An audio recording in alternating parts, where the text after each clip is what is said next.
going back to the 2010 era, back when the first movie launched, I pretty much mentioned this in my 9th anniversary video about how I first time saw it and stuff.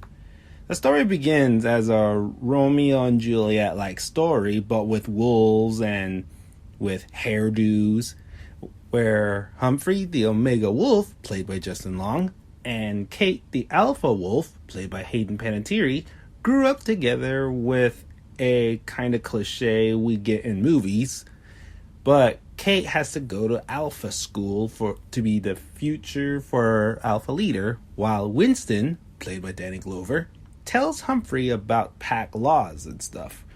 Tony, played by Dennis Hopper, which this was actually his final role before his death, is actually the leader of the Alpha Pack, and he's also Winston's rival.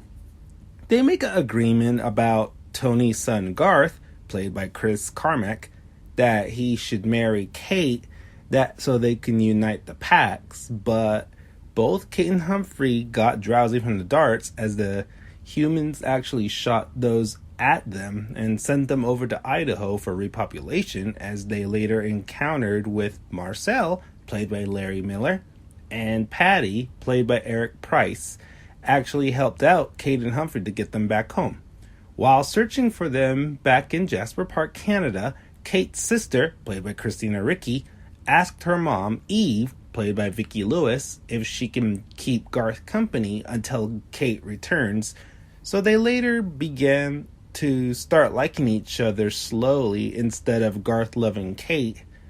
They return home after Kate still wanted to marry Garth, but it did try to do a Romeo and Juliet moment there, well, kind of, with after Kate being unconscious while thought to be dead after she got trampled by the stampede, but the howls actually woke her up. Then they both fell in love in the end.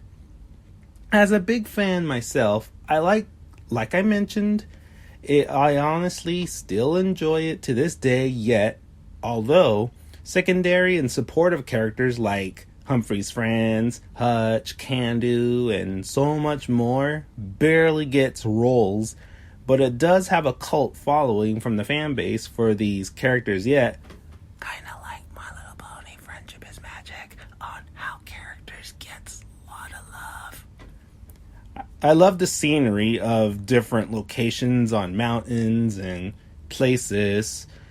Although the humor, well, to be honest, some were okay and some did make me laugh. I mean, we do get the full moon pun joke. Oh, now that's a moon I don't want to howl to. Even with mentioning about, well, you know, the whole repopulate. Yeah, I kind of still never understand how they make it a movie like this, but to be fair, I still enjoyed this movie. Even though we never got that much marketing for this, as I mentioned it in my preview clip about the upcoming audio drama video, as in McDonald's toys, a Nintendo DS game, a PSP movie, which somehow it is said it was released on PSP movie, but those got discontinued. Plus, I couldn't find it anywhere online. The 3 books. What? You never knew these books existed? Here's the books itself.